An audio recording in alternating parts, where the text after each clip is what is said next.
So, welcome into the sanctuary, my dear ones. Again, we're moving through November. So wondrously, it seems, already. We're in Thanksgiving week. It's a wonderful thing. And so our great spiritual community, Centers for Spiritual Living, is focused on deepening our awareness, understanding, and living from the beautiful realization that each and every one of us can have and develop and grow deeper a prosperity consciousness, And so there is no prosperity consciousness without us living from an attitude of gratitude. Our thankfulness, our gratitude is what keeps us buoyant. And today, we're looking at prosperity consciousness and gratitude from the point of view of money. There are lots of songs written about money making the world go round, etc. And we all want money. It's incredible how it goes, songs like that. So today we're looking at what your relationship is, what my relationship is with regard to money. It is a very, very, very important aspect of our lives and living. It impacts our lives greatly.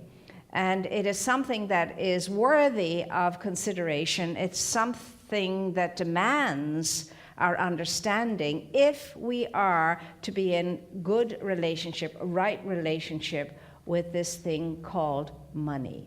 And so I don't know what the word conjures up for you when you hear it, what you think of when you hear money. Do you think of ease of mind? Do you think of having enough and plenty? Do you think of Las Vegas? I don't know what goes through people's minds when they just hear the word money.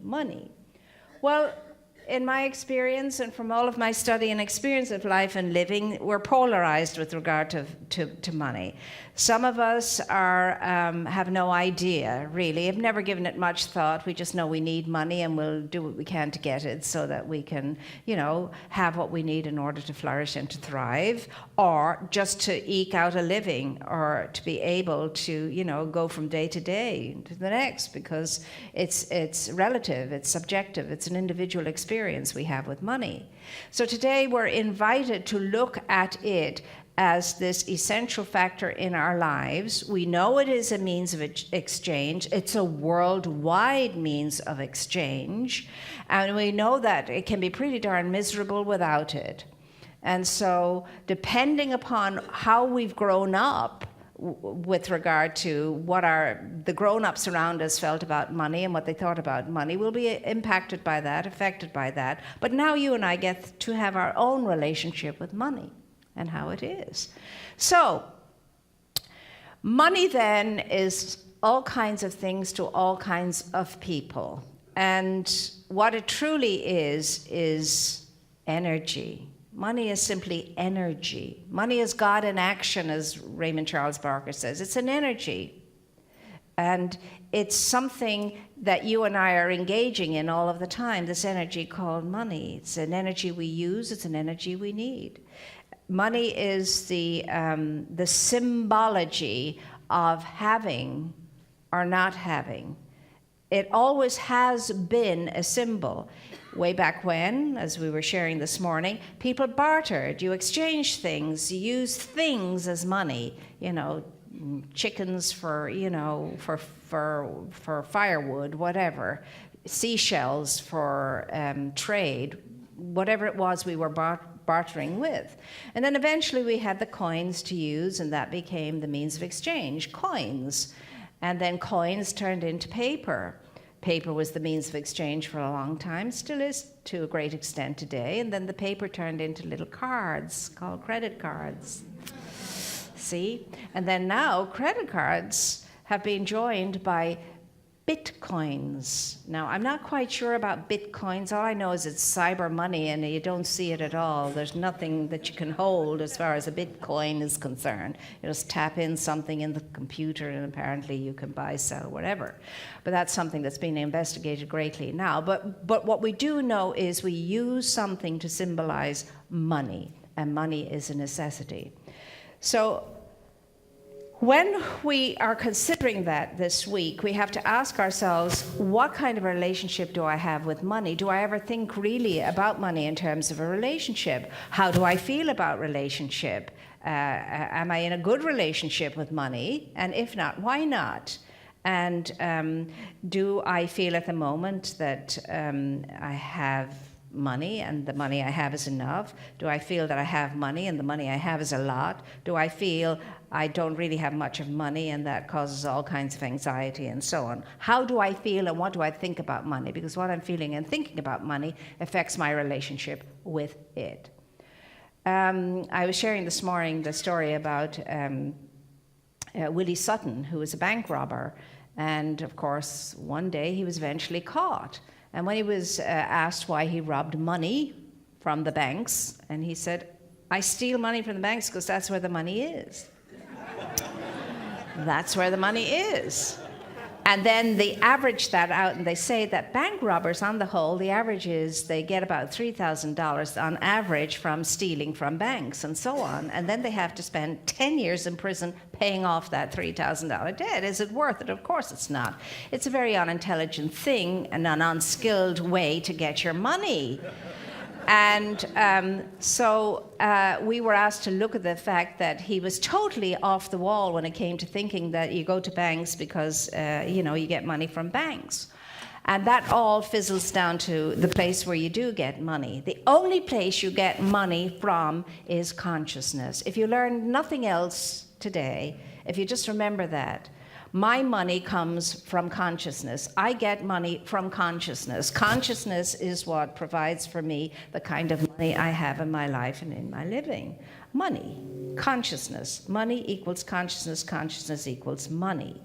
And so we're going to ask ourselves this week, how are we with regard to the consciousness of money that we entertain all the time? Because as I think it, so it is. So for me, is money scarce? Is money something that's hard to come by? Is money hard to accrue, no matter how hard I work? You see, I don't work for money. And neither do you. You don't work for money. Working for money is not the way you're going to realize a great deal of money. Is money good? You have to ask yourself that question, because the scriptures, they're reputed to have said that money is the root of all evil. Well, Scripture never said that. The Scripture said the love of money is the root of all evil. The lust for money is the root of all evil.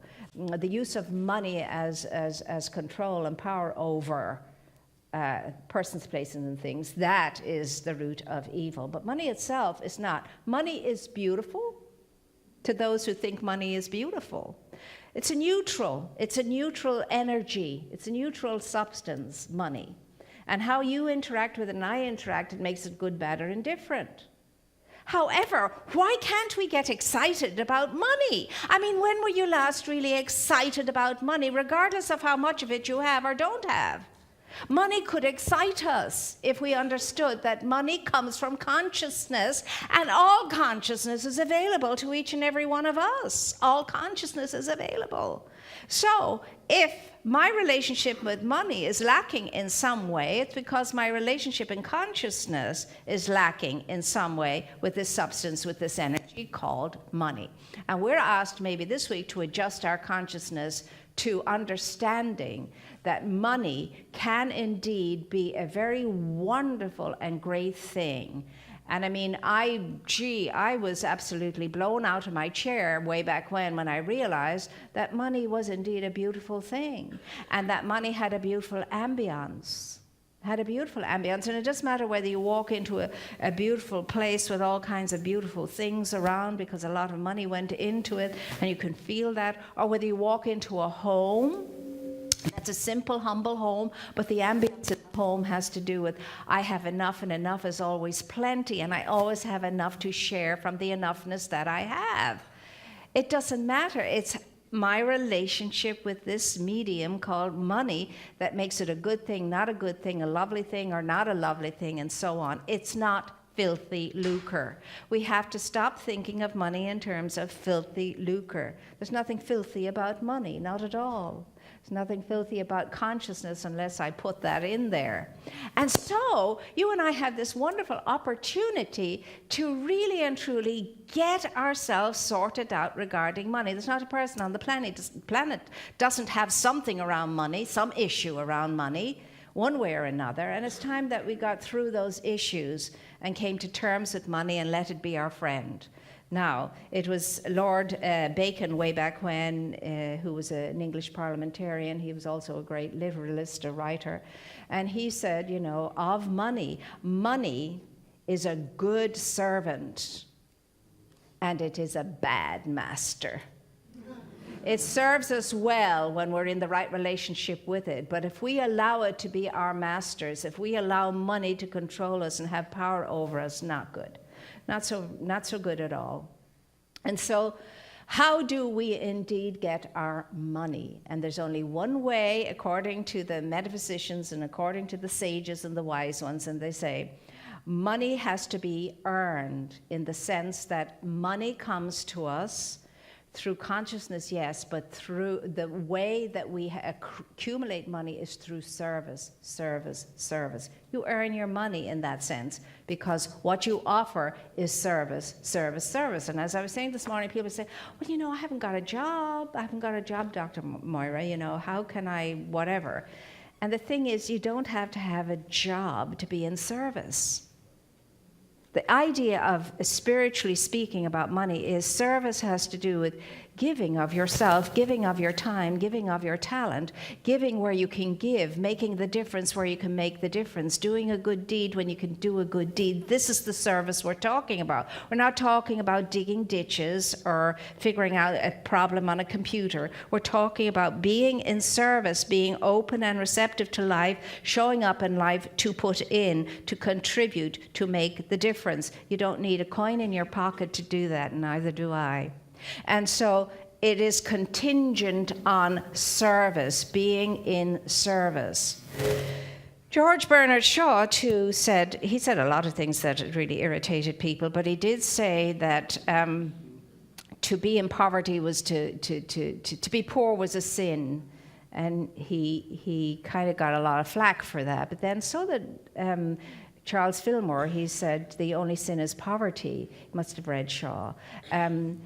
So what do they mean by that, a sin? Well, sin in this context means an aberration of the law. It doesn't mean wicked or evil or any of that. It means that sin in this context is an aberration of the law to be poor, an aberration of the law to be poor, because we can use the law differently, and the law is given to us, unto us, to be used for good and only for good.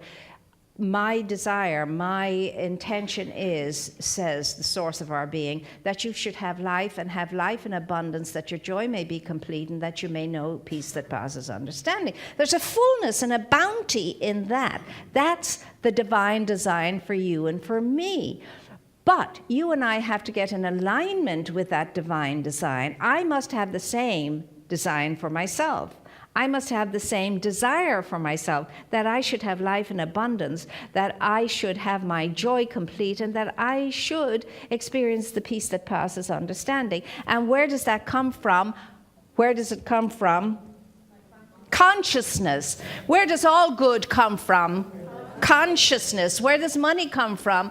Consciousness. Now, are we getting that? Are we firmly getting that? It doesn't come from working the job. It doesn't come from getting an inheritance. It doesn't come from any of that.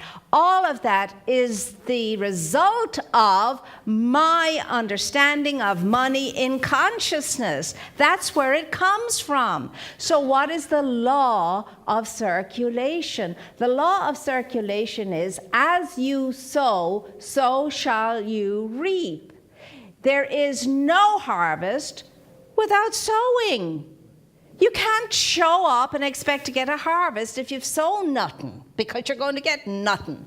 Nothing. Absolutely nothing comes from nothing in that sense. So, sowing and reaping, and it was Emerson that said that the law of sowing and reaping is the law of laws. It's the law of laws. As you give, so you receive. As you sow, so shall you reap. Cast your bread upon the waters, and it will return to you, pressed down and spilling over. So, service has to do with giving, being the givingness of life to itself, back to itself, allowing the circulation. My mother, money is made round to go round, not to sit on, not to stash away, but to go round. It's made round to go round. Now, what is it about us that stops us and blocks us from understanding there's a law here, just like the law of mathematics, and if I use it, it works? Why is it that you and I will not work that law of reciprocity and circulation, the law of abundance? As you give, so shall you receive. Give and you will receive. Cast your bread, sow your seeds, get ready for the harvest by doing that. So there's where the work comes in a sense. It's in the sowing. The most wealthy people in the world arrive at the stage where they don't work at all. They're at the stage where their money works for them. Money has become that kind of a friend. They don't have to work harder. Their money is now working from them. In Napoleon Hill, you read in the first chapters the results of a survey he did with 500 people who started out with not a penny to scratch up against another penny.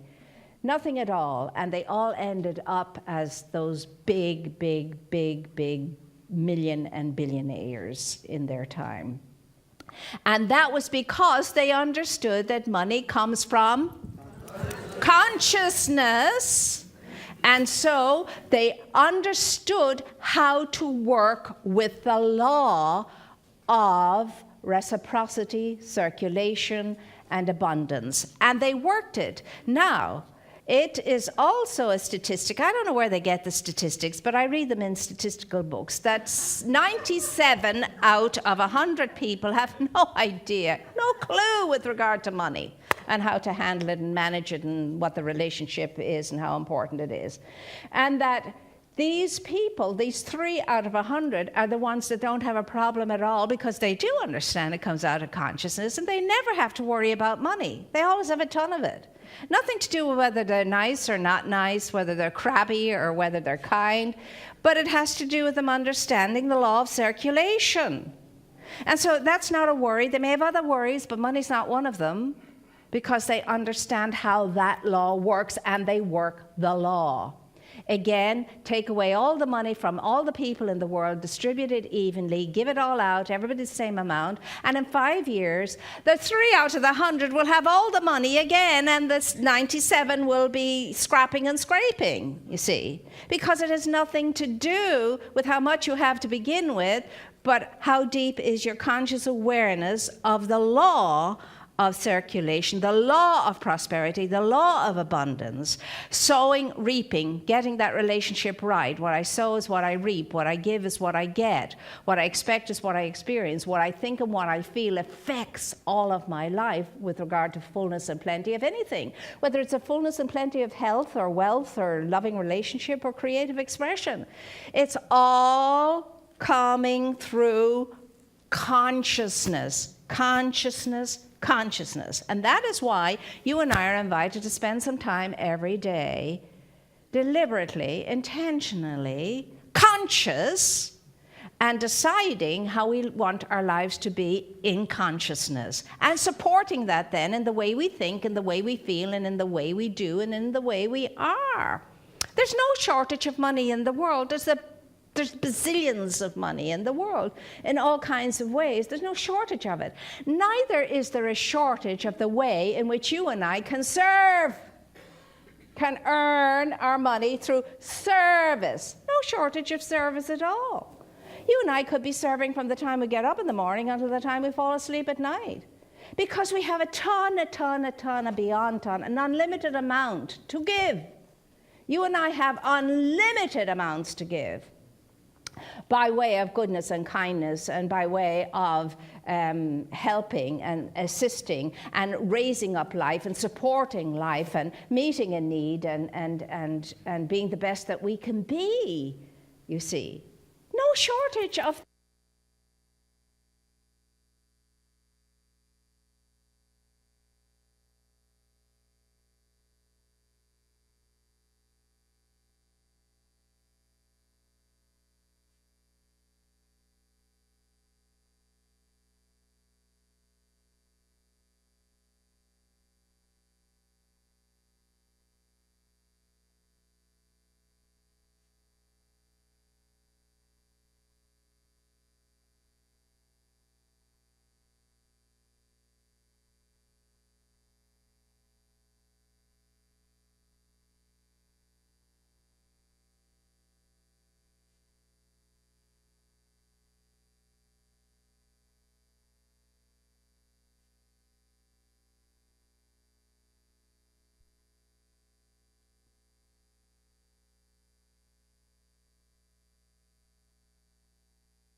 and it's a lot of income from my hard-earned money or whatever it is. It's a pittance. It's what it is. Tithing, for the people who understand that everything flows out of consciousness, is just the training wheels. That's the beginning. You get to be like those multi-bazillionaires that are giving away 90% of their money. 90%. Can you imagine what the 10% left is? When they're giving away 90% with a grin on their faces, happy to do it. And you see, they've had the guts, the courage, and the spiritual fortitude to take that conscious element at its word and test it out and go and flow with it. How many of us are sitting on whatever it is we have in fear? Fear that we won't have enough. Fear that we're going to lose what we have. Fear in case something bad happens in the future. What a dreadful thought to be entertaining, because thought is power. So we get to look at all of this in this great good week, going into the holiday season, when people feel, oh, it's the holiday season and it's extra money needed for this, that, and the next thing. Where are we going to be with all of that, my dear ones? All of us have enough in this room. Enough is always plenty. And what you and I are going to know is, from the plenty, I have lots to share. And I've always, in the days of my life when I have had to budget very tightly and didn't know how the growing was going to happen, I only knew what the law was and was participating in the law, as small as that 10% was at the time. Once I made up my mind I was going to be part of this, I made it an experiment. I'll try it for a month and see what happens. And nothing happened, everything was fine. Another month, nothing happened, everything was fine. Another month, everything happened, it was fine. In the 6th month, out of the 90% that was left, I had more than I had when I had the whole 100% that I was working on with the budget. And from there on in, it all changed. And I proved it. And the scripture says, put me to the test. Prove me herewith. If you bring me your tides, if I will not open the gates of heaven and allow all of that good to flood out, that you won't have any enough room for it. But these are all words, because you'll be saying to me, 10%, I don't think so. I don't care how good the nonprofit is, even the church. How do I know how that money is being spent? I don't know how that money is being spent. What if it's not spent right? And so on and so forth. It's none of your business, none of mine either. No. It's not going to make any difference to your harvest, however that money is spent. You give with no strings attached. You give knowing that you're happy to give. You have it to give. You're delighted to give. I can only tell you about here. Every penny here that comes in is carefully looked at and very carefully spent. That's all I can tell you about here. I don't know about all the other organizations. And I don't know about the other organizations I contribute to, whether every penny is spent right. I don't care. It's none of my business. It's my business just to give, to sow the seeds and give and do the best that I can and follow my heart. Follow my heart, but not to dictate around it after that has happened, because that's not giving. That's just giving with strings attached, and that's not what we're talking about. So don't give. Do not give if you're afraid to give. Don't give if you're giving with strings attached. You won't get any good back from it. Your investment is not a good investment. So I say don't do that. Don't do anything with ill will or a bad heart or a feeling of whatever it is. But every single thing you give it in joy. Give it with a good heart. Give it knowing it's going out to make a difference, and that difference will come back to you pressed down and spilling over. So let me tell you, you are prosperous beyond belief. You have no idea how prosperous you are. You have no idea, neither have I, how much we're given to, provided for, from the source of our being. So say with me, and really believe this, because this is the truth. I am a magnet to money. Again, I am a magnet to money. I am a magnet to money. Money is my friend. Money is part of my good. Money is there for me. I'm supposed to have it. Money comes from my consciousness.